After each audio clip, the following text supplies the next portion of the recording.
Hey guys, welcome back to Give and Take with Tay, episode 7 with the hypnotherapist Cameron. How are you going today, man? Yeah, good. Thanks for having me. Good to be here. I'm so excited for this interview. If you're happy to start, let's start. But otherwise, I think we should give them a little bit of an overview as to what your job is. Yeah, so I'm a hypnotherapist, NLP trainer, breathwork instructor. So it's a combination of a few things, a bit of a spiritual counselor as well, if you want to call it that. So that's what I do. I help people basically change their lives.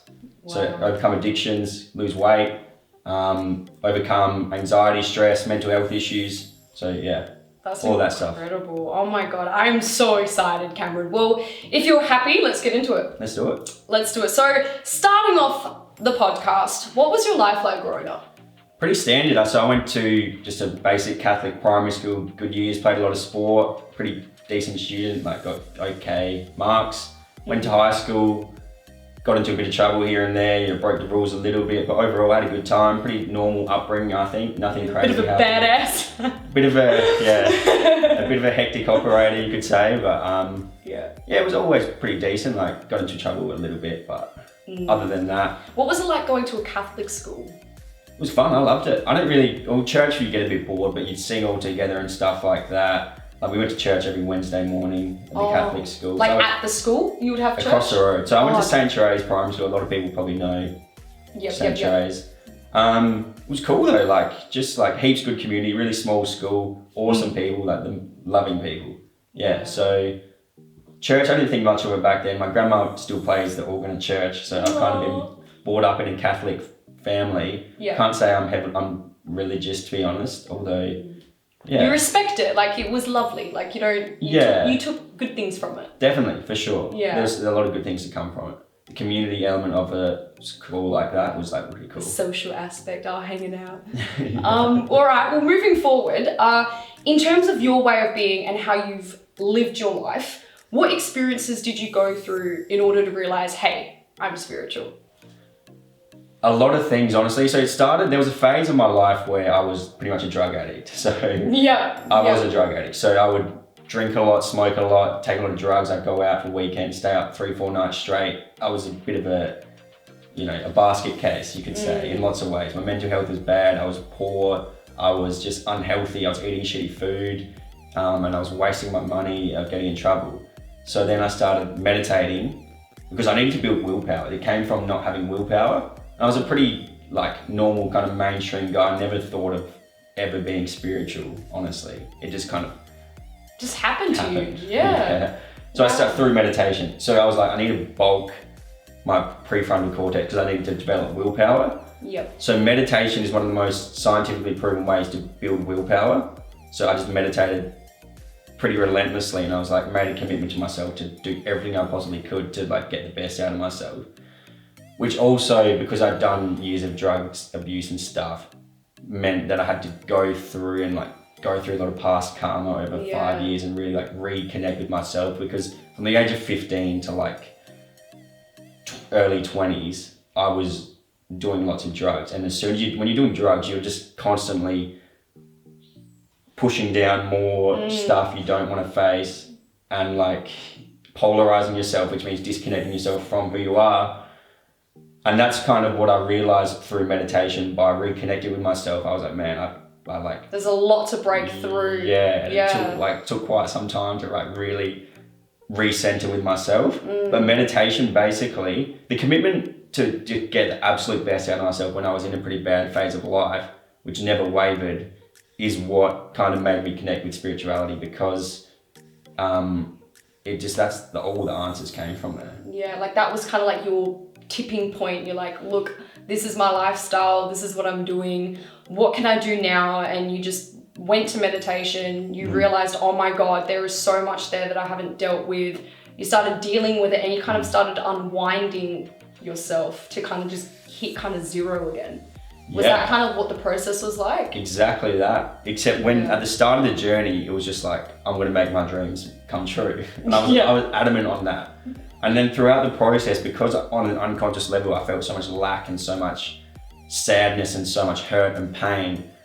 On a conscious level, I was dealing with so much fantasy in terms of how my dreams would come true, what my dreams were, what I would achieve So there was a phase of it was a very delusional phase of my life. Was it kind of like a someday, one day kind of situation? Like you had your dreams there, but you kept thinking, oh yeah, it will happen, or you just kept putting it on a shelf in a sense, like before you started working on it, or? Oh no, because I would work on it relentlessly. I was just delusional about what my dreams were and about how they would come into fruition. Oh, okay, yep. Does that make sense? Yes. Like I feel like a lot of people, that's why people don't, achieve what they want to achieve. It's because they're not dealing with the unconscious, stuff in their unconscious. It's more, they're chasing fantasies. A bit robotic in a sense, like they just do, but they're not actually feeling or getting to that point of, this is what I need to do, or this is the truth. Yes. Yeah. Well, they're running like stories that they're running fantasies, they're chasing fantasies that they can't attain because it's just not possible. They're chasing infatuations. If you chase like a one-sided, is something DeMartini says, if people have heard of him, if you chase a one-sided reality, you will just keep showing up the negative will keep showing up, if that makes sense. Yeah, like it's a bit deeper, it's a bit harder to grasp. But it's like people are chasing fantasies and then all they're getting is like the lack of what they want, and they don't realize how to balance it out and get exactly what they want. Yep. So it's a process of like breaking down your egoic construct of what it is you actually want to attain. Because for example, coming out of high school, I was like, I want to be rich, I want to have like nice cars, I want to have like be a stand-up comedian, which is why I pursued that for a while. And then as I started meditating and stripped that all back, it's like, I didn't want any of that at all. That's why it didn't happen, because I'm chasing a fantasy without actually analyzing the lifestyle. It's like, do I actually want that lifestyle? I thought I did, but my ego thought I did. My soul it just did wasn't it. Connecting And to it. You can't get what isn't for you. Like it's not possible. Your soul won't let you. It will just slap you to the ground again and again until you listen to it. Yeah. So that happened to me a lot. Wow, sounds like you've hit a few pavements in terms of walking across what you truly want. Like, it's really interesting to hear. So how do you best define your job to those who don't understand it? How do I best define my job? Yeah, like how would you define it to someone who just don't get it? Okay, so it's basically a process of making your dreams come true, honestly. It's a process of self-understanding, self-exploration, and then breaking down any kind of illusions or any fantasies that you have within yourself or any unwanted habits. And so you can reconnect with yourself to make your dreams come true. That's ultimately what it is. It's making your dreams come true through self-awareness, meditation, hypnosis. I teach people how to do self-hypnosis. I teach people how they're programmed unconsciously. I help them to understand their own unconscious stories. And then really like deconstruct all of that, like break down their ego with them. When I say ego, I mean their kind of constructs about how the world is and who they are, and then help them to understand who they really are in the depths of their being. Like what they actually want, because most people don't really know. Some people do, but a lot of people don't. Well, harnessing on spirituality, what does spirituality mean to you, and how do you incorporate it in your own life? What does it mean to me? So I feel like spirituality is the kind of thing, as you know, can mean so much to so many people. Like everyone could perceive it completely differently. For me, spirituality is a process of, or it's a commitment of absolute, how do I say it? It's a process of self-awareness, self-exploration, like an ongoing therapy, and it's a commitment to basically get the best out of yourself. For me, it is anyway. And it's a connection with like everything, the divine, the infinite universe, the divine, the gods, whatever you want to call it. It's just about understanding all of it and actually building a relationship with the divine, with the energies, the spirits, whatever you want to call it. What does that look like in your life? Like, how do you live up to that as an action? So meditation daily. I do yoga a lot. I do cold therapy. I do so many different things. Cold therapy, breath work, self-hypnosis, obviously, as well. And just also, I look out for signs. I trust in my intuition. It's basically just surrendering everything to the intuition. Yes. Honestly, to the soul. Intuition and soul for me are like, kind of go hand in hand. So it's just surrendering everything in my life to my soul with absolute faith. And just trusting in the moment and just being in the moment all the time. Like always nose breathing, always like slow nose breathing, always just tuning into the breath, paying attention to how I feel, allowing everything to come up and be with it, you know? So it's a real essence of kind of like, it's kind of like how you navigate things with your emotions. So obviously, you know, some people, things happen and sometimes you either get upset, you get angry or frustrated, and sometimes people act on those emotions and they don't really know what they're doing, but they think they know what they're doing. So with intuition, like what I'm getting a sense of is when things do occur, despite it being good or bad, you kind of just be in that moment and you accept that moment for what it is, and then you kind of move on more powerfully because you haven't really made it, you haven't blown it up, or you haven't acted in a way where you wouldn't usually act, or it's kind of like you kind of know what to do in a sense, you trust yourself. Yeah. Is that kind of, you know, how you could use it in a state of just being? For sure, just trust your intuition, like, yeah. That's it. It's just Pretty having much. full trust in yourself. Have faith in your intuition. It's such a beautiful thing, and when you break it down like that, sometimes people, when you know, and sometimes people think they know, but they don't know. And when they kind of start testing the waters or they start getting out their comfort zone, most of the time it starts with being uncomfortable. Because let's be real, I don't think many people want to go in an icy cold bath or, you know, so being uncomfortable, does that come with it? Definitely, you got to shred through like layers of comfort. Just do hard stuff, like I do. Yeah, do real hard stuff. Challenge yourself, challenge your body, challenge your mind. Yeah, you still got to challenge yourself. I feel like a lot of spiritual people fall into that trap of like, I know there's a lot of people who like spirituality can be seen as more of like a label on people who kind of, how do we say it, like just have crystals and stuff like that. They have crystals and maybe they have dream catchers and they sit around and they just like, you know, they have spiritual items in their house. And it doesn't go any further? Yeah, it's not spirituality. That's like it's a brand. That's like, I don't know, what is that? It's nothing. Bit of a niche. Bit of a niche in a sense. Yeah. I don't even know what that's why it's important, I think, to break through that stereotype because it's bullshit. It's nothing. It's not leading anywhere. Like with respect to if you're not meditating, like, what are you doing? It's just like, I've got all this cool stuff and that's kind of it. See, myself, I started learning, like when I started getting into it, I had a book.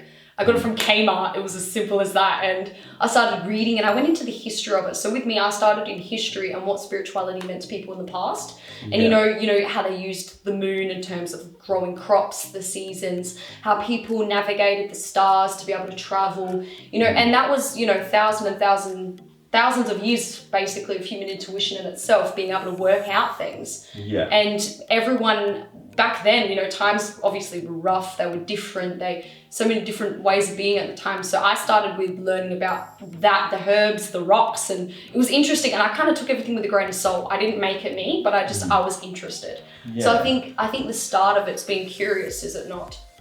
The start of what? You know, jumping into it in a sense. Curiosity helps. Oh, definitely. Yeah, for sure. Like, you got to be interested in it. You can't like force yourself to do something that you don't feel drawn to doing. Yeah. Yeah. Although I think that it's important to separate the two, from like just like people who kind of dabble, and then you can actually commit your life to it and it's a completely different paradigm. Yeah, it's kind of like words and action in a sense. Like, for sure. But both still go hand in hand. But it's just, I get what you're saying. Well, what kind of people come to you and how do you help them? Lots of people. So I help people who kind of have done, who are experiencing what I've experienced. So like, who are kind of normal, mainstream kind of people who maybe have issues with addictions or weight loss or things along those lines. And I just facilitate them to grow, to change, to transform, to go into like a more spiritual paradigm, if that's what they want to do. Not even spiritual, just to get the best out of themselves. I don't like to label myself even as spiritual too much because it's just like, I'm just a person who's committed to getting the best out of myself. Yeah. And I meditate as well. I feel like spiritual, that word has a lot of stigma on it. It's like, I'm not like, maybe in some people's model of like version of the world, I'm spiritual. In others, You're just a man trying to help. Yeah, just who's keen to get the best out of himself, basically. Yeah. So I help anyone who's keen to get the best out of themselves and like basically live the life of their dreams. I think it definitely, what I'm getting a sense of right now is that it starts with the person, and if they're wanting to change. Yeah. If they're wanting to, let's say they're a full-time smoker or something, and they just don't want to do it anymore, it's getting too expensive, or someone in their house is nagging them to quit, and then they finally realize, what, I'm going to try and change. Is that the kind of change that you help these people kind of grasp and work with them to get? Definitely. Like when someone's committed to getting the best out of themselves, they're easy to work with. We both progress way faster, and they have huge breakthroughs. Like they're the main people I want. People who are just keen to really get the best out of themselves, change their life. And like more and more people like that are coming to me, people with tremendous potential who are just like so easy to work with. We have so much fun, and then there's massive transformation taking place. Like consistent. What kind of stories do you have? Do you have any stories without naming people? I do. I've had people who have smoked like ridiculous amounts who have just basically quit in like one session pretty quickly, quit easily. I've been hypnotizing my good friend Toby through hypnotherapy to be better at jiu-jitsu and just be better in life or whatever. We've done some NLP sessions, and he's won his like second ever jiu-jitsu white belt comp. So he's like, obviously he's the perfect person because he works hard, he's committed to getting the best out of himself, he's on the journey, and we just work so well together. Yep. Like we have a really good partnership. Like he helps me with the gym, he's my PT basically, and I hypnotize him, I'd help him with NLP. I do, and he hypnotizes. Yeah. He helps me with my gains, and I help him with life. That's with so life, man. Yeah, I've got another friend, a good guy, Tony Cooter, if you know him, drummer, and he's just gone to another level with just life in general, like through his drumming, through his music. So it's literally like my like purpose or my highest intention is just to make people's dreams come true, and mine. Like as everyone else's dreams come true around me, mine come true at the same time, and it just is so fun. It's so amazing. It's kind of like, it's like that saying, all is mind, in a sense. Everything we do, sometimes we have work, or we have really stressful lives. We all do different things, or we're all dealing with different things. And as soon as people understand that one thing inside of them that was just there the whole time, and that just didn't work for them, and they realize it doesn't work, then things just start working. You know what I mean? It's like, I guess that's my own personal point of view with it. But like you said before, things mean differently to different people, and you can't really just generalize it in a sense, because we're all different. We all like different things. We all look different. And I think it's those differences that define us apart, but also makes us the same. Yeah. If that makes sense in a sense. So in terms of history, science and philosophy and today's use of medicine, do you believe aspects of society is missing old traditional methods of dealing with certain things? For sure, definitely. And what does that look like to you? Okay, well I think, I'm not a psychologist, I don't know what they do, I'm not a psychiatrist, I don't know exactly what they do either. For me, it could go really deep. Meditation for me is just crucial. Like it's the most important thing I feel like anyone who's going through those issues could do, because it's therapy, it's free therapy. Like you become conscious of your own pain, you become conscious of your own anxiety, you become conscious of your own trauma. Like that should be taught in schools for me, because then all these issues, you don't need to go to a psychiatrist or a psychologist, just sit there and meditate, and then you become conscious of your own challenges, and then when you're conscious of the patterns you're playing, you can interrupt them. If you're not conscious of them, you can't change them.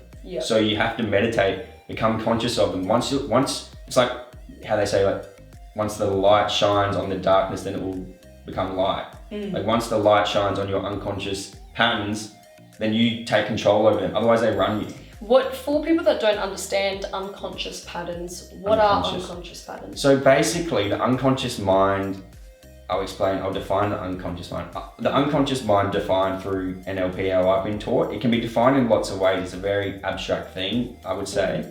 But the way I've been taught, the unconscious mind is anything we're not conscious of now. Yeah. So basically for example, when I used to go on like a binge or 2 or 1 week drinking binge or whatever would happen, I'll become unconscious, and those patterns, when I say unconscious, I mean the patterns that had been fulfilled so many times in the past would just take over, and my ability to influence them in those moments was diminished because I had a lack of willpower in those moments. So when people smoke, they're not aware, they just kind of grab it and the cigarette's in their mouth before they know it. They're not conscious of how that pattern plays out. Yeah. So the unconscious patterns, basically, that's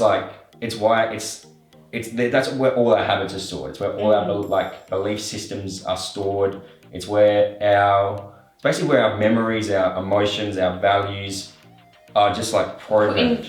Put into a box in a sense, and yeah. And when it's there, it does its own thing, and we just do it, and your mind thinks that's who you are and what you're meant to be doing, but in reality, it's kind of like you're just numbing yourself in a sense. Like I'm using the word numb. Yeah, so, they're just not aware of like the patterns, and then they think, oh, I can't quit. This is why like this is just a simple example. If somebody wants to quit smoking, thinks they can't, like they make a commitment like 50 times to quit, but they don't quit because they don't have the willpower or the faith to even see past that unconscious pattern. Yeah. It's like someone makes a New Year's resolution and they don't fulfill it because they can't like change that pattern. So it's about meditating to build the willpower for one, but also to become more conscious of what's taking place and the reasons for the escapism through smoking, drugs, whatever, and then changing it. Yeah, no, I get you. So it's kind of like, in a sense, even if it's just as simple as smoking, like, you know, when you wake up in the morning, you hit your toe, and then you're like, oh God, it's one of those days. And then from that moment, things just keep going wrong and going wrong. So even though it might not even just be smoking, or it could be focusing on smoking, someone's smoking all the time, they really want to quit, but they just don't. But because they're not their word with that action, it actually shows up in every aspect of their life in different ways. And that's kind of like the whole, everything it's kind of like a snowball effect or a butterfly effect of someone's life, and then they don't know where to pinpoint it, and they don't know where to start to heal. Yeah. So that's what I'm kind of getting a bit of that in a sense. So wow. 100%. Well, focusing on meditation, breathing, positive affirmations, and such known practices, where do people start and not get lost? For those who they've just never done it, like let's say I'm interested and I want to begin. On your best advice, what's like a nice simple pathway to people to start doing it? Okay, so it depends what you're interested in most specifically. I would say just start doing it. It's pretty simple. Like just sit there like this and just feel like the feeling of your feet on the ground, your hair on your head, and like your body on the chair, wherever you're sitting, and then just breathe through your nose as slowly as possible, like really slow. And then just do that. That's so cool. Just do it for like 10 minutes a day. Start by doing that, I would say. Yeah. And just research it. Like go out there, Google like how to meditate, start doing it. Like Google meditation group. They're everywhere. Yeah. Like go to a class and learn it. Like it's not, do yoga. They meditate after yoga. Or if you want to do breath work, it's breath work groups everywhere. Just Google it and start doing it. Read about it. It depends. At the end of the day, it's like either you feel called to it and you're keen, you're excited, and you want to do that, or you're not. Like at the end of the day, you're committed, you find a way. Like it's so easy to do. But breath work, that I will say, Toby and Jesse, for anyone who knows, run a group at Henley Beach though. Wednesday mornings 9:30 a.m. and Saturday mornings it's so fun. 9:30 a.m. It's awesome.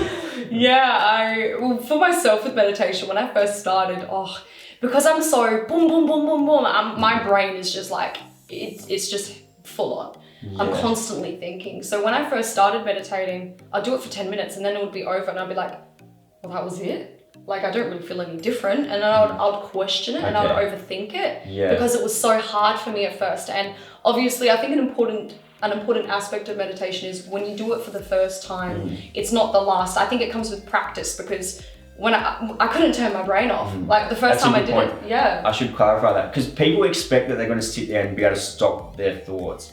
Like that won't happen. It's not going to happen. If you do it, the thing about meditation, if you do it consistently for a week, it's got to be consistent for a week, you'll notice the benefits in your life. If you do it once and expect to feel different straight away, you probably won't. You may, depends the scenario, the setting, whatever. But if you do consistent, like that technique I was talking about, just simple nose breathing, not guided, you don't need to do guided. I feel like guided is less effective. You want to just bulk your prefrontal cortex, sit up, Like there's so many different forms of meditation. Yeah, there is. If you just want to do, for me, the most direct, effective way to slice through emotions and build willpower, just sit there, no audio track, you don't need it. Sit there and just breathe through your nose slowly. And every time your mind comes in, just reconnect with the sensation on the inner walls of your nostrils. Like the most slight sensation, like you want to feel every like hair in your nose feeling like the air rush past it. And just do that for 10 minutes. Every time your mind comes in, just reconnect again on that sensation, because your mind will come in. It might have like a 20-second tangent of words, thoughts, whatever, reconnect again. Every time you reconnect with that breath, it's like doing a bicep curl for your prefrontal cortex, because your mind's saying like, I want to go somewhere else. You're saying, no, like we're doing this now. It's like if you're working, you're like, oh, I want to go play video games. It's like, no, we're doing this now. Every time you refocus, reconnect, you take control of your emotions and you build willpower. Yeah. So that's the best, that for me, that's the most effective, direct, simple form of meditation, 10 minutes a day. And after a week, your willpower will be better. You'll be more aware, and you'll just feel better in every single way, shape and form. Like the benefits, once you see when you have that one breakthrough experience with it, then you'll realize, well, there's substance to this, and then it will open you up. As you keep doing it, you'll reconnect with yourself more, and that's when you'll open up to a whole new world. Like 3 months of meditating for me consistently, then I started to see blue lights coming in, and then I started to open my third eye, and then I didn't know this could happen, but it happened. So like you said at the beginning, you weren't spiritual when you stumbled across these methods. Yeah. And then, just using the word spiritual. Yeah. But you started actively focusing on yourself, putting everything in society aside from just, it was just you in that moment. You're focusing on the moment. And when you're focusing on that moment, you are aligning yourself with all the things that are in your life that you don't want anymore. You're aligning yourself with all the choices you need to make. You're aligning yourself with all the, if it's dealing with family or wanting to be closer to people or whatever it is. It's really good because the pathway begins with you, and you stumbled across this, and then you started, like you said, you opened up your third eye, your intuition started growing. You had no control over it anymore, but you did have control. Yeah. So it's it was me taking control. Yeah, not having control. It was me like taking back control. That's incredible. So for those who want to start meditation, good way to start, and then working from that if they prefer yoga or if they prefer beach breathing with Tobio. So fun, by the way. So in terms of why is maintaining those practices important, how do you best support people's authentic nature? Because you work with a variety of different clients, whether it be them dealing with addictions, or they have an unworkable relationship, or they just want to achieve something as simple as they're nervous and they just can't sing out loud, or whatever the deal is. How do you work with people to find their authentic nature? So their dreams, basically, is that like who they want to be? Yeah, like how do you... It's pretty simple, honestly. For me now, anyway, it's simple. Like, because I've been through the phase of delusion. Like, I worked full time for a year in a place where I wasn't embracing my authentic nature. It didn't really allow me to flourish authentically. Did that for a year because I was like, I'll make good money here and I'll have a good career and like I'll be a good business person. Like a lot of people have that kind of family wants them there, or they have those pressures, or like something they feel like they have to live up to. So basically, I can see pretty easily, because I'm more connected now with myself, I can see when people are playing their stories, and you can sense it through intuition. Yeah. That's the main thing. You can do that as well. Yeah, since honestly, like it's been a while, 6 months I've been working on myself. And since then, I've realized growing up, I created a story, which is, I had to be perfect, and that me trying to be perfect all the time led me to self-justify myself. And then following on, if I'm obviously self-justifying, I couldn't trust anyone. So most of my life, I kind of lived on autopilot mode. It served me, it worked, like it got me places, don't get me wrong, but eventually, it's like that whole winning formula sensation, it just can't work anymore. And then, you're either surrounded by the wrong people, or you're living a job, working in a job that you just don't like, or all these things keep happening. And when you realize, oh my God, it's me. I am the problem. I need to get my stuff together. As soon as I realized that, like yourself, my whole life I was never spiritual. Like my grandma, she lived in the Church of England. all these kind of different things. And she, you know, it was never forced upon us. So she would have her belief, everyone in the house would believe in their own things. And it was great because I didn't think that was the only way of life. Yeah. So it just wasn't forced upon us or anything like that. And because of that, I grew up respecting other religions, other cultures, other people, and whatever as long as it wasn't me. So growing up, I never believed in anything. It didn't serve me. I never had a God per se. And so, you know, my whole transitioning moment of becoming authentic happened when I suddenly became open. So whatever perspective I had growing up, which changes throughout your age, your family, your values, what happens to you or what you do, there's so many different aspects of life. So when I like to say become open, which is kind of like, you know, if you want to call it spiritual, but to me, I became open-minded. Yeah. It was during a walk, and I was just in Moriata Falls going on a hiking trip. George was there, and we were just like, you know, it was fantastic. And even though he was talking about mythology and Greek culture, all this sort of stuff, what happened was I related to all of it. I understood all of it. It was kind of like I could speak a new tongue, but it wasn't because I understood it in a way where I was practicing and being religious, or I just got the stories of what he was saying to me. Yeah. And that's when I was kind of like, wait a minute. Okay, you know what? I'm going to take on a new way of being from today, and I'm going to believe in God.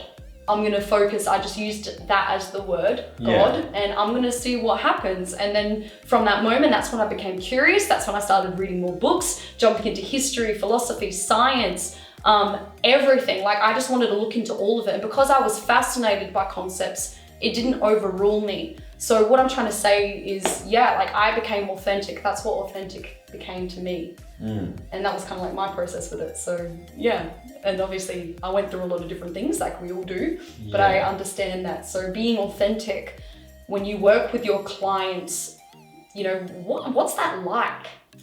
Authenticity. Well, I feel like authenticity, anyone can understand through their own intuition. Or when I'm working with my clients, I kind of, with them, break down their entire life and how it relates to them and how whether or not they're being authentic to themselves. And they know that, whether consciously or unconsciously, they're aware of how authentic they're being to their dreams. It's like, it's pretty simple. Are you going after the best life you can possibly live, or are you not?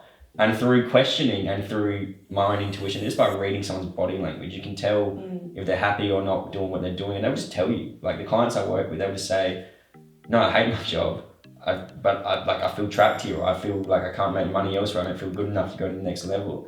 Authenticity is something that anyone can sense. Like, you sense it in someone. You say, are you happy? And they're like if you can sense when they're not happy. Yeah, they'll go, I'm so happy, my life's great. And then, you know, you can tell, when you become open, and it's not a bad thing. I think it's a good thing, because when you meet certain people at different levels, you work with them, not against them.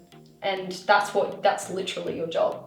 Yeah, for sure. And the more authentic people I come across, the more authentic I become, the easier it is for other people to also be authentic. When you meet, for example, the most authentic, or someone who's just so congruent with themselves out in the world, that inspires authenticity in other people. So you can't be authentic.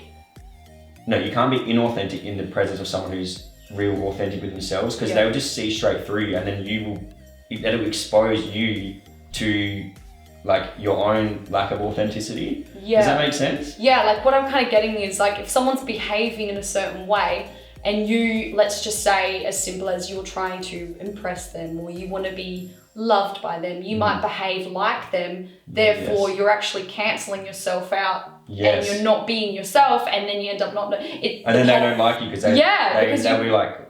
it's so weird. Like, humans are weird. Man. There's a bit of a science to it. I don't know the full science, but if you're infatuated with someone, for example, when you do that, you go outside of yourself to impress someone else. You put them on a pedestal. You think they're so great. I love who they are. But if you ever do that and put someone else on a pedestal, and you unconsciously at the exact same time you put yourself in a pit and you say they're better than me, they have something I don't have, and when you do that simultaneously, they sense that, and you also unconsciously minimize yourself, and then they don't want you in their life because you're not supporting yourself. and being who you are, Yeah. and they sense that in you. So it's just about acknowledging everyone you see magnificence in is like that you have those same traits in your own way. Everyone has that. It's like just to kind of spin it, it's kind of like we speak with English or whatever your language is. You know, some languages have more words that represent different emotions.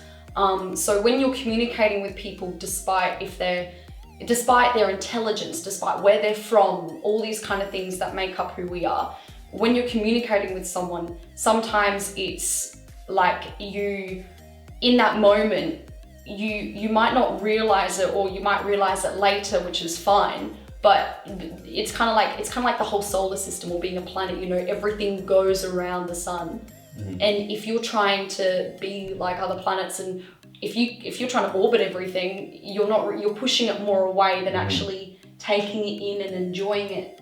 Yes. So in a sense, you have to become the sun. And it's like when I learned this by going to a party. And me at parties, oh my God, I used to be everywhere. I'd be like, hey. And I would just want to talk to everyone. I just wanted to kind of be center of attention in a sense, because I enjoyed my parties like that, which at the time I didn't realize. But then when I realized this and learned this, I would go to a party, sit down, and I would just let people come to me. Like I would have the conversations I was meant to have, and then I enjoyed it. So it's that's what I'm kind of getting in a sense, what you're trying to explain in the situation. Yeah. Did you experience things like that in a sense? For sure, because I used the exact same at parties. I'd be up to everyone, going to everyone else's world, saying hello, how are you? And in the world, I would just be with everyone, wanting to do everything, be everyone.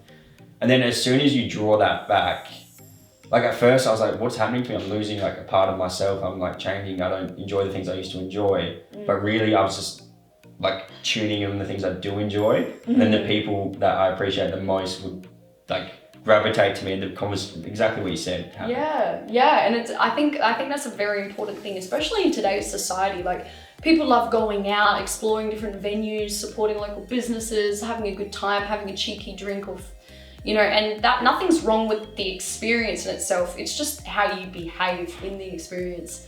And, you don't have to, I think the real concept of it is understanding what love really looks like and how to love unconditionally. So if you don't see someone forever, it's not that because they don't love you or you don't love them, you could be busy. And as soon as you realize that when you meet them, it's special. It's not, it doesn't become a problem. Whereas the other person, they could be like, for example, oh, why don't you see me? Or and you become very comfortable and reliable for people. And I think when you understand what unconditional love looks like, you can therefore truly support people in the right way, not that I'll sit here and listen and just give you my advice. Yeah. It's more, and it's a technique, and you got to, like, I'm 6 months in, I'm still learning, but when you start to get it, you become who you are without losing yourself chasing. Well, yeah, exactly, because there's no point, especially a lot of people when you're going through this transitory period where there's like friends who, from your partying days, if you call it that, whatever you want to call it, who expect you to relate to them in the same way that you used to, although it's not possible because you will get sucked back into that cycle, or they will continue like cycling through that paradigm if you keep relating on that same existence. I lost people. It happened, and it's not a bad thing. It's not about if they like you or don't like you, or you. It's just you don't fit that life anymore. Yeah. You've not outlived them, or you're better or stronger, or it's just different at the time. Although it doesn't mean they're gone forever though, because like these people are still friends. They're still always like, everyone will still always be a friend. It's just more about them. Oh, it's not even about anything. It's just you do what you want to do. Exactly, because if you try to make it more logical and overthink things, then you're stepping into kind of like that grey territory. And nothing's wrong with that territory, but I think it's just about accepting things for what it is, dealing with it then, and just moving forward in the best way that suits you. Exactly. And that's the difference between being selfish, because when you're being selfish, you're staying at that level to support other people. Yeah, when in reality, you're not helping them. You're actually keeping them on that level too. Yes. So so moving forward with authentic nature, Do you think in the future spirituality will be taken more seriously for mental health practices? Definitely. I think it already is to a degree. Like psychologists are teaching people meditation. Some of them, I don't know how much they are. Like yoga is more popular than it's ever been, I think. I'm pretty sure. Yeah, it's pretty out there. There's good gym clothes, going out with your girls. Stereotypes are, it's not good to live life by a stereotype, but there are truths within stereotype. Yeah. So it's growing for sure. And it's like, I think it's definitely growing. I think it's becoming more understood, more normal, more people are doing it than ever. And it's more popular now. It's like becoming like a bit of a mainstream trend, I think. So it's like, which is good, which is like, it's awesome. It's like a revolution of consciousness, really. I think it is. So I think it's a revolution. I think we're in a revolutionary period of life. So some people are like feeling that they're getting the urge to like explore more. They know there's more within themselves. They want to open up to the spiritual dimension or whatever you want to call it. They want to connect with a higher source, a higher power. They want to get the best out of themselves. They want to explore life in every domain, like travel the world, and also the inner domain, travel internally. Like they want to, like, people are curious, people want to know these things. They want to experience this stuff in themselves. They don't want to be told, but they want to find out. So for that reason, I think it's completely taking over the planet. Well, it's not like taking over the planet, but I think there's enough people who do this consistently. Like Jerry Seinfeld meditates. He will tell you, like, meditate. Oprah Winfrey does it. Ellen DeGeneres does it. There's so many successful, Jim Carrey, Russell Brand, he's one of them. There's so many people who just like say, hey. Russell Brand's amazing. He's a legend. I love his podcasts. I love everything. It's just so He's entertaining. So cool, yeah. He's just high on, he literally gets high. I think he has a quote, or he said before, he can get high off, he gets the same high he got from cocaine through meditation. And I'll be honest, I can as well, through breath work though. Yeah. So anyone can do that. It's like, it's not just in one day, but it's like if you seriously commit your life to meditating and going deep within yourself, you will open up so many different channels in your body. You become consciously aware of unconscious things, and you can get like real intense highs just off air. Yeah, it's just great though, because it's like you're saying, like for me personally, like I had a drop of alcohol in 6 months. Well, I did New Year's, I drank wine, but I told myself, look, I'm gonna stop. It's becoming a problem. I'm doing it 3 days a week. Why am I doing this? It's time to stop. So I put an end to that. And since then, I still go out. Like I still, when I can, but when I go out, I don't need a drink because I'm getting, it's like you said, kind of getting high off life. Like you don't need it because you're not overthinking anymore. The voices and the parasites are gone. You've dealt with the healing and the forgiveness. You're working on yourself. You are your word. It's just, you're really learning all these different ways how to identify how you feel. And when you do all of these things, you realize that you just don't need to be distracted anymore. And you can have, if anything, more fun going out. Way more fun. You have way more fun because you're actually genuinely happy, as opposed to like not happy and then drinking to like escape that not happiness. Not everyone who drinks does that. Do you wake up in the morning and kind of like, do you wake up at like ridiculously hours? Like if you wake up really early, remember going to, like when you were a kid, waking up early was like not a thing at all. Like you'd wake up, put cartoons on, get the Cocoa Pops out and just like, do you feel like a child again since working on yourself? Like, does that make sense? Do you relate at all? Definitely. Like my imagination, for example, is so much more enhanced than probably ever before. Maybe not when I was a kid, but it's getting back to that level. It's like learning to live with adult like practicality and kind of awareness with the imagination of a child, and letting that, surrendering the fear of like an adult based paradigm of like, gotta have a job, blah, blah, blah. Like acknowledge those things, accept those things, understand those things. You need to make money, or you don't have to. You need to put food on the table. You need to put food on the table, but also don't let that be it. Cloud your imagination and your ability to like see, like just to actually play and have fun and live freely. Like have fun as like a world-class business person, or have fun as like whatever you want to do that, but do it because it's just so full of like, because it's so exciting and so fun. Like build the imagination. Meditation does that because you become congruent with yourself, and you open your third eye, things happen, your imagination just becomes vivid, powerful, and you can just see everything you've ever wanted. It's true. And you feel it, and then when you feel it, it's like, it's law of attraction. You get, it comes, like, you allow it to just, you bathe in that, and it will come to you. It's coming. Yeah. It's such a weird thing, because you can go so deep with this conversation, but keeping it simple for people and audiences to understand.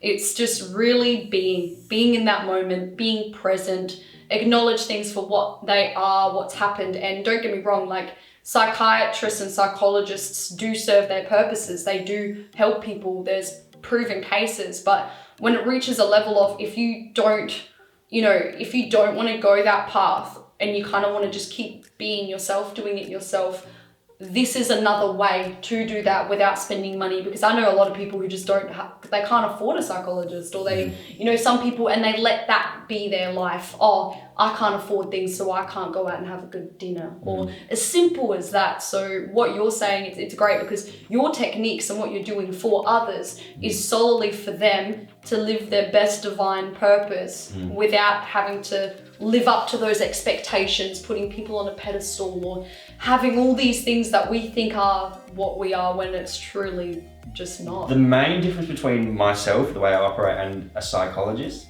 is, I know from when I was in, seeing psychologists and seeing psychiatrists, so for example, I was medicated and then kind of just sent back out into the world to maintain that kind of lifestyle, which created not the lifestyle, but the root cause of, I'll go back to myself. The root cause of my challenges was the fact that I wasn't living congruent to my higher purpose, or to myself, to my soul, whatever you want to call it. Psychiatrists or psychologists will potentially medicate someone and then just send them back to the same job or the same kind of similar lifestyle. Maybe they'll just say, okay, like, clean up your diet a bit, exercise, and then go back to that same kind of role in society. Whereas what I do, like, the number one thing I connect people with, and my focus entirely, is, what are your dreams? Like, what is everything you've ever wanted? And how can we make that happen? What can you do to make that happen? If someone's severely depressed, then those steps are smaller and more basic initially.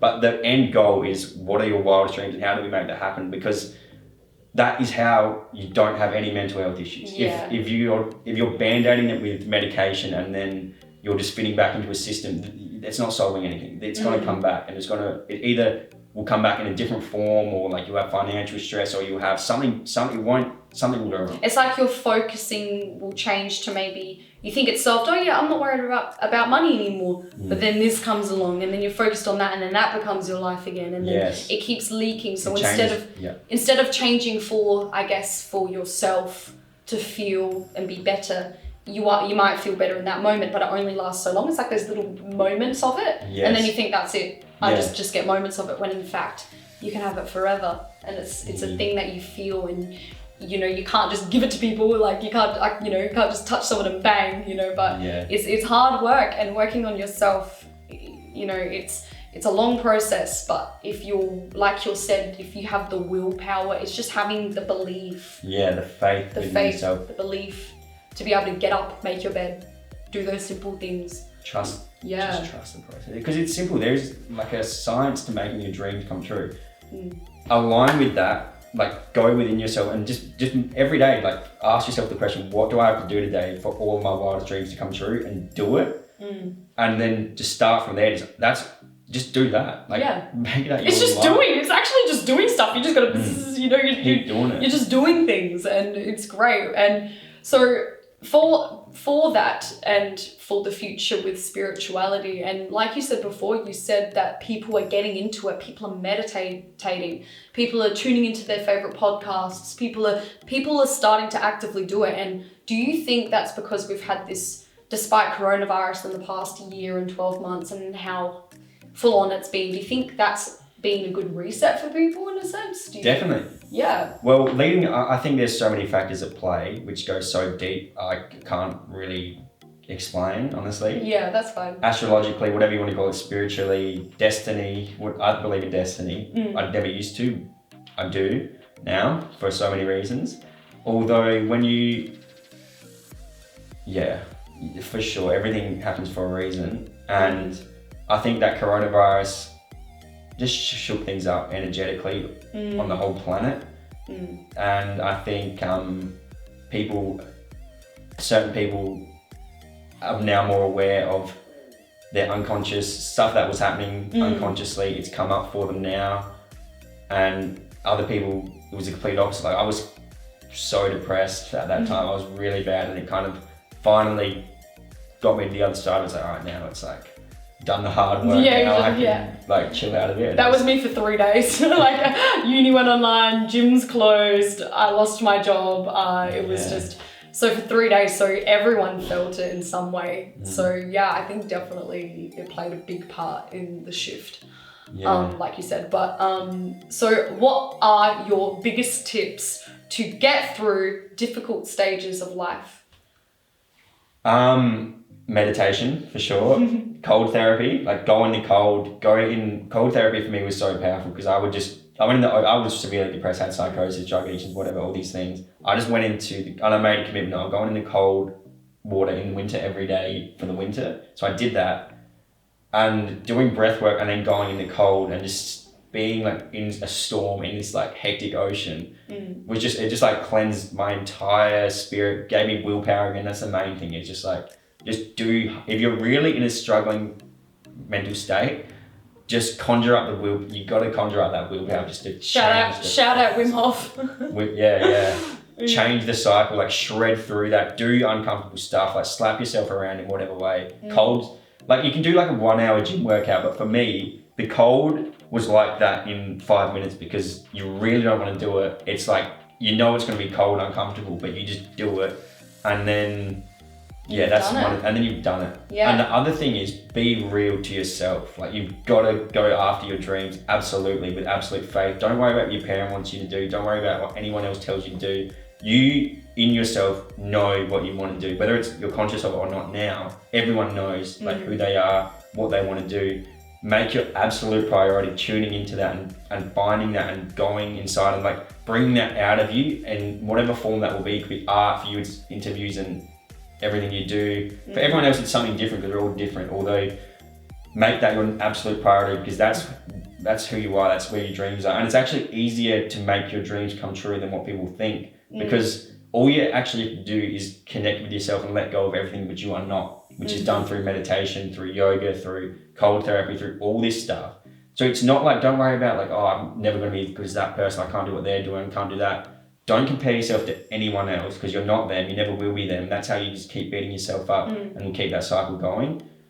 Don't even worry about who you're going to be and what you're going to be and what your path's going to look like. Just meditate, connect with yourself, explore it, be curious of what's going to happen. Take action when you feel intuitively nudged to take action. If you feel like doing a comedy set, do it. If you feel like doing whatever intuitively excites you, follow that feeling and keep doing that. And don't be afraid to, if you commit to something and you realize this is not what I want, get rid of it. Process the world, process everything, process experiences. Every time something, like just try as many things as possible. And if it doesn't feel right, get rid of it. Don't waste your time. It doesn't mean just be lazy and do nothing, but it means be smart about what you commit your time to. And the process of having everything you ever wanted involves identifying everything you definitely know you don't want and getting rid of it. That's the number one priority. If you don't like the job you're in, if you don't like the person you're with, if you don't like something about your life, identify that, get rid of it, and then incorporate one thing into your life that you do want. That's what I do with all my clients. Like, what's one thing you know now you're doing which you don't want to do? It might be smoking, it might be drinking, it might be I hate my partner, whatever. Get rid of one thing and bring in one thing you know you absolutely do want. So it might be get rid of smoking, bring in exercise. The next session we'll do something else. And before you know it, all this shit that's blocking your awareness, which is what you don't want to do, which is clouding you being yourself, gets just stripped away. And that allows you to realize who you actually are, your full potential, what you can do, what you want to do, who you want to be, who you are destined to be. And then that's all you have to do. And you just grow. And it's when you put it like that, it's simple. It's quite simple, but at the same time, the best way to get things that are simple, sometimes you can't just say that they are simple because you're then creating a life that everything's meant to be simple. And then when things get difficult, then it's like the whole fight or flight thing. You will either run away from it because it's not simple. And getting that is the hard part. So what I'm getting a sense of is really taking on the polarity aspect. where there's up, there's down, there's left or right, hot, cold, the yins and yangs of life in a sense. And when you understand your polarities of life, because we all have them and we all experience them and they happen at different times. And, the past then disappears, the future disappears, and then you just be. Yes. And I think when you get that, in whatever way, it's so good. It's a feeling you can't describe. Yeah. Very blissful. You said that like perfectly. Like people like leave a part of themselves in the past and they polarize exactly how you said. Like if there's a part of themselves on an unconscious level just like hating themselves because of something that happened 5 years ago, and then there's on a conscious level people polarize themselves. I'll just keep it simple. They polarize their own reality and they get stuck in the past and future, and then they cycle through this like really unstable circle of consciousness, and they just have no control. But like you said, when you balance out the polarity, you become conscious of it all. Then you're just like in the moment. You are love, you are awareness, you are pure consciousness. There, you're actually there, as opposed to being stuck somewhere else, stuck in the past or in the future, and living like an illusion that you're in. You're actually there, and that's when you are you. Yeah, and people believe it too. Like I've met some crazy characters. So Cameron, for those watching who still aren't convinced that spirituality is a reliable method, how would you best convince them, or how would you best work with these people to understand that it is reliable? Well, I feel like when you know something, you can't unknow something. So for me, like the most important thing is to give them an experience of it. I would take them through a round of breath work, because once you've felt into your body in such an intense way, you kind of realize there's more to it. Like once you've had an experience, you can't unlearn something. You can't unknow something you've already experienced. So I'd show them, basically. I'd show them through meditation. I'd show them through breath work. I would show them through whatever form, whatever way it may be. I would just show them. And there's a science behind meditation. There's a science behind a lot of this, pretty much everything I do as well. There's a science to it showing that breath work can completely change your life in so many different ways. So, but the number one thing for me to do is, like if they've had one experience, like my job is done, then they're never going back. So once, you know what I mean? Like once you know something, you can't ignore it anymore. So it's not really my job to like convince anyone through words like, oh, it works. Like, let me show you this like research here or show you this like article. Like I don't care about all of that. For me, it's like, if you're interested, you think there's potential there, maybe you're not convinced, I'll show you, like, let's do some breath work, let's do a meditation, let's do this, do that. And you can experience it for yourself. Once you've had it once, you know it's there. Like you can't ignore it anymore. And then as soon as you've experienced it once and you open up more to the different theories, the different possibilities, the different potentials, stuff about the third eye, maybe more stuff that you're a bit questioning. Once you experience it, it's like, okay, well, yeah, it's a thing. It's like it happens. It's real. Well, that's what I experienced with you in a sense. Like when you first hypnotized me about 2 weeks ago or a week and a half ago, obviously I didn't have assumptions. I didn't expect anything. You sat me down, we had a bit of a chat. You kind of got to know me, as simple as that. And then we worked from there. You were like, honestly, Tatum, what do you want to get out of this? And I said to you, whatever my answers were, I want to be able to truly unconditionally love and love my imperfections. And it was as simple as that. And then, I sat down and then you started your whole hypnotherapy session, the music was playing, and it was such an experience. And for those who understand how deep we went, oh my God, like it was crazy. It was so many different, I feel like I was just unlocking every level of myself. And you just think about yourself, you think about all your joints and your body, and you become one with just and it was just incredible. It was just incredible. Powerful, isn't it? It's just so simple. It's so like easy to be. It really is so easy to be yourself. Yeah, it is. Yeah, definitely. And with hypnotherapy, like the whole stigma behind it, it's like, a lot of people, there's the whole comedy side of it. People get on stage and people turn into chickens and all this sort of stuff. But the other side of hypnotherapy is just insane. Like you can literally do whatever you want with breaking through. It's just breakthroughs, mini little breakthroughs within yourself. And it's just, can you define, moving on for this, because I think this is important, when you're dealing with boys or girls, women, men, all these different characters, can you define feminine energy and masculine energy and basically its importance to value one's polarities of life?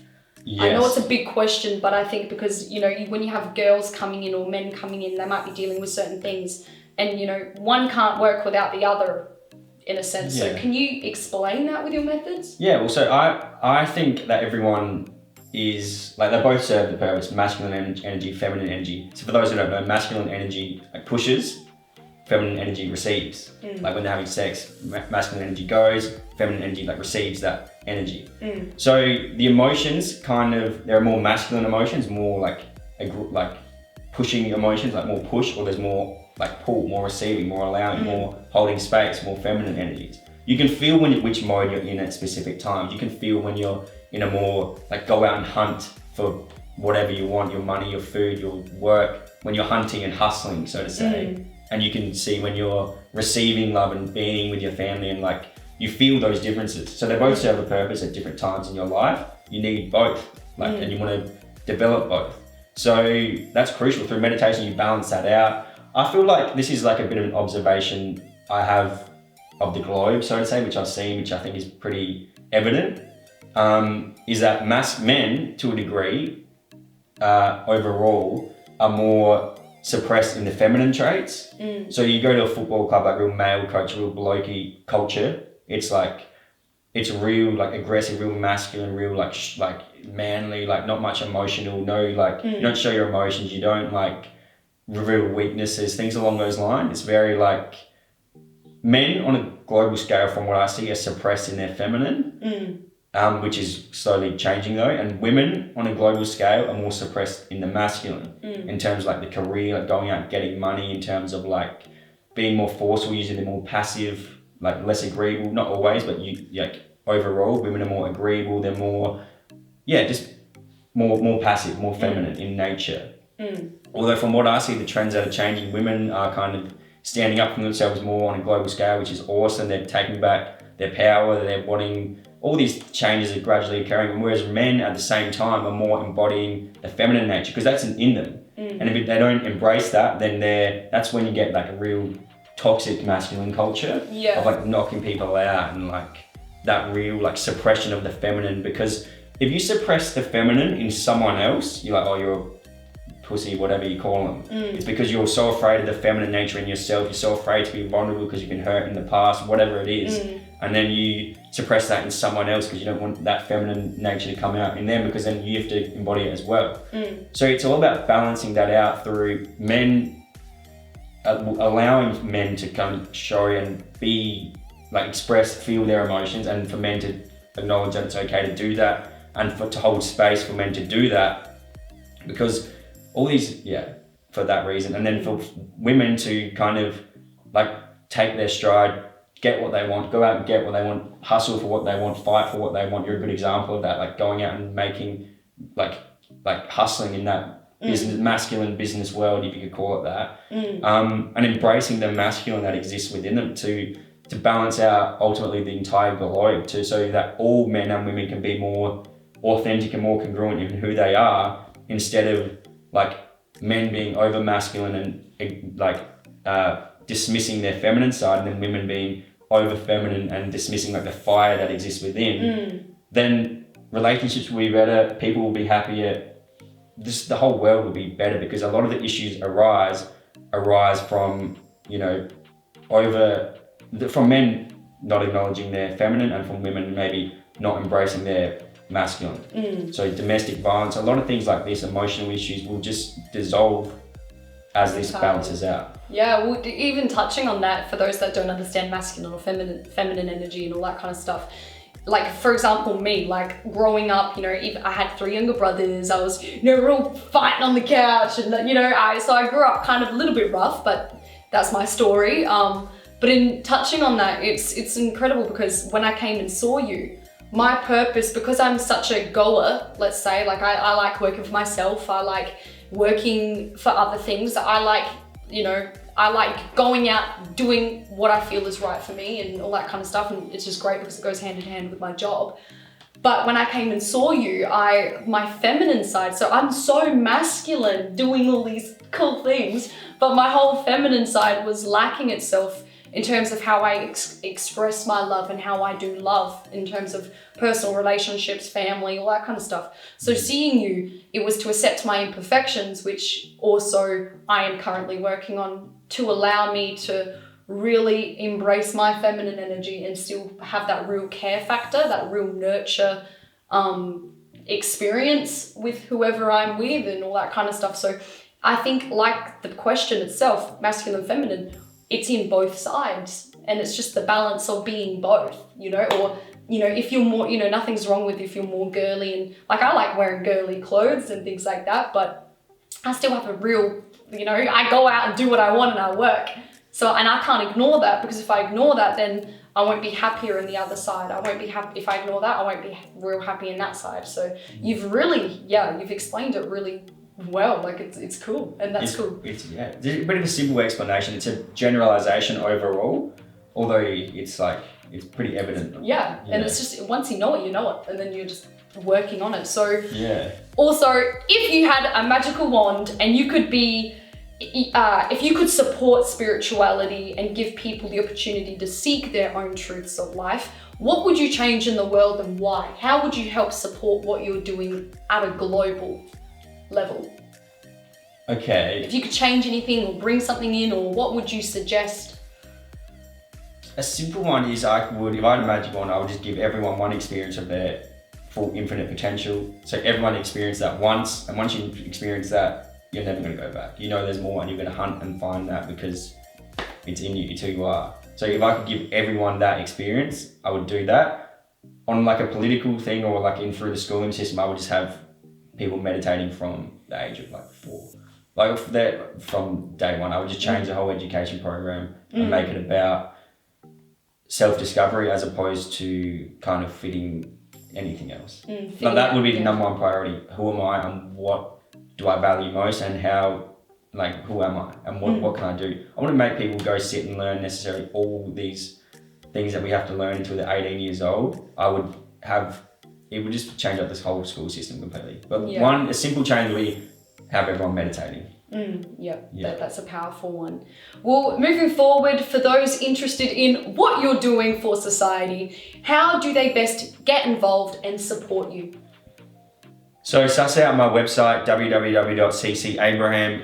Check out what I'm doing. We're going to be running NLP trainings. I'm going to be holding workshops, courses. I've also got, one-on-one clients. So if you're keen to make your dreams come true, now message me as well. Follow my Instagram, Cameo Abraham. Suss that out. I'll keep posting everything I'm doing, because there's a lot happening. I'm doing a speech next Sunday, April 18, talking about a lot of the stuff we've covered today. Come check that out. So there's going to be heaps of events, heaps of presentations, heaps of talks, heaps of one-on-one clients, heaps of stuff to come, honestly, trainings.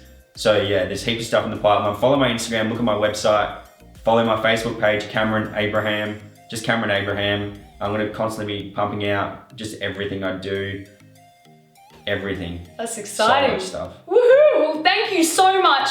Wrapping this extremely cool interview up.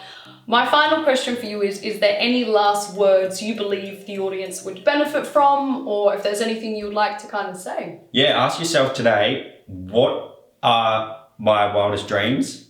What are your wildest dreams? And what can I do today to make them happen? And just do that every single day. Ask yourself that and just do it. Commit to it. That's it. Woo, awesome. Well, thank you guys so much for watching episode 7.